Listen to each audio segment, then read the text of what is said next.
Okay, so um, the whole situation with Ukraine and Crimea, it feels incredibly knotted up right now, doesn't it? Oh, absolutely. You've got, so many different international viewpoints, potential big political shifts happening. All against the backdrop of this really serious ongoing conflict. It's a lot. It is. So today we're going to try and, untangle some of that, get a sharper view on Crimea's status. Right. And for this deep dive, we've pulled together quite a range of sources. Yeah, we've got news reports from the Kyiv Independent and Global News, some analysis from the Atlantic Council, the Carnegie Endowment. The official EU line from their External Action Service, insights from Responsible Statecraft, a Council on Foreign Relations explainer. And even a Reddit discussion, just to get a sense of some public takes on it all. So the mission today is really to understand these different perspectives on Crimea. What are the core arguments? Yeah. Especially, with the war ongoing and talks about negotiations floating around. Exactly. Where should we start?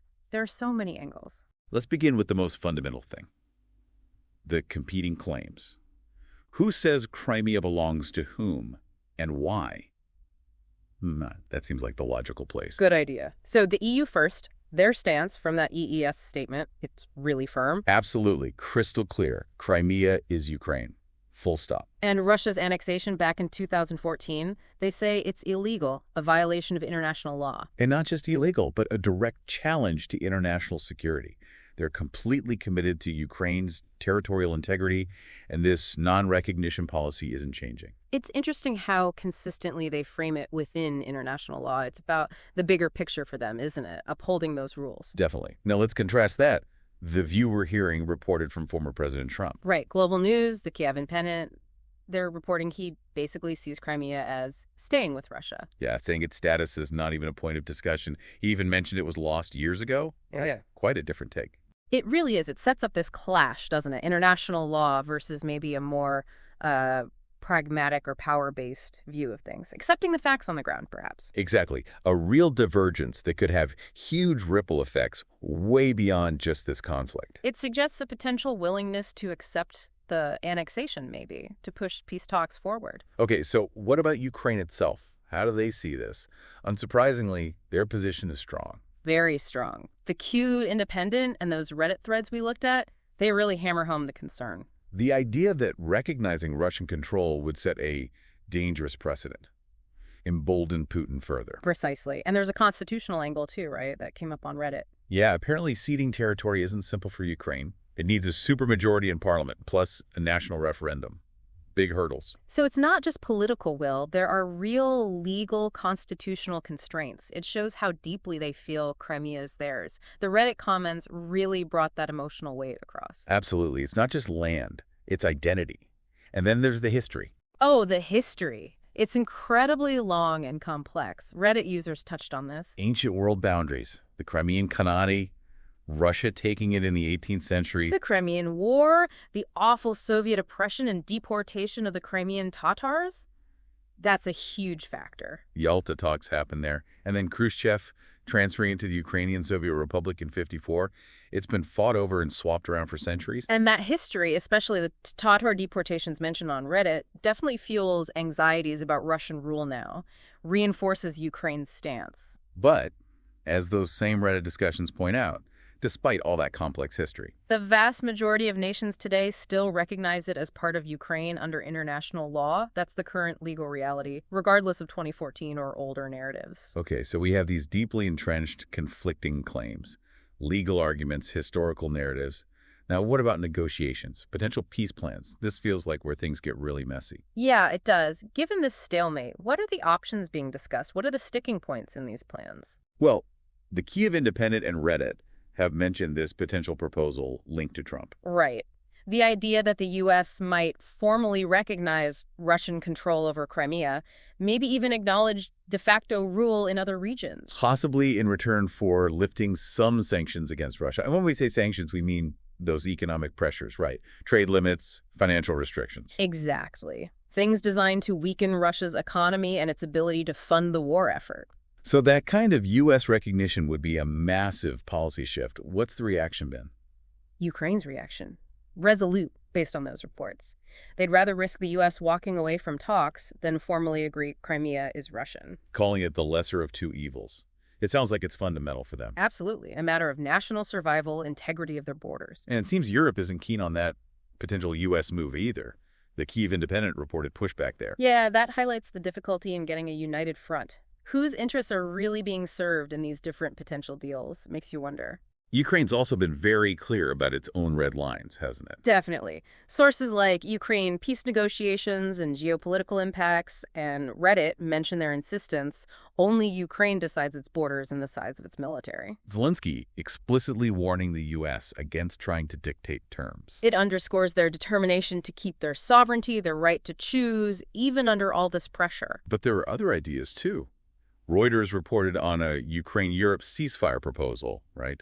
Also mentioned by the Kyiv Independent. Yes, one that includes U.S. security guarantees for Ukraine, crucially without recognizing Crimea as Russian. And UK leader Starmer expressed hope for a ceasefire acceptable to everyone, including Ukraine. So clearly different visions are out there, lots of diplomatic maneuvering, but no real consensus yet on the way forward. The security guarantee part is interesting, though. Suggests an understanding that peace needs more than just stopping the fighting. It needs long-term security assurances for Ukraine. Definitely. Okay, so let's shift focus a bit. What about Russia's side, their strategic goals?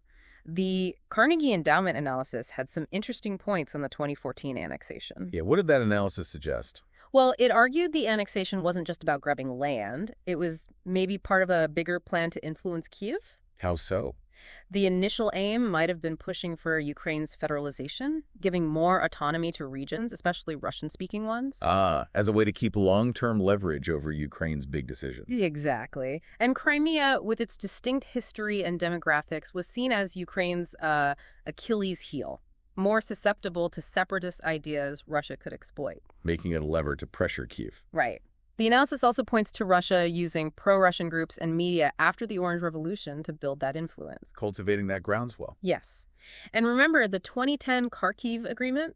Extending the Black Sea Fleet's base in Crimea for cheaper gas prices shows their long-term strategic interest. And the Carnegie piece noted that post-2014, many in Crimea saw the new Ukrainian government as radical, West-backed. But it also suggests that pre-revolution anti-Maidan feelings there were limited without Russian interference amplifying it. So maybe some existing sentiment, but heavily pushed and used by Russia to justify things. That seems to be the implication.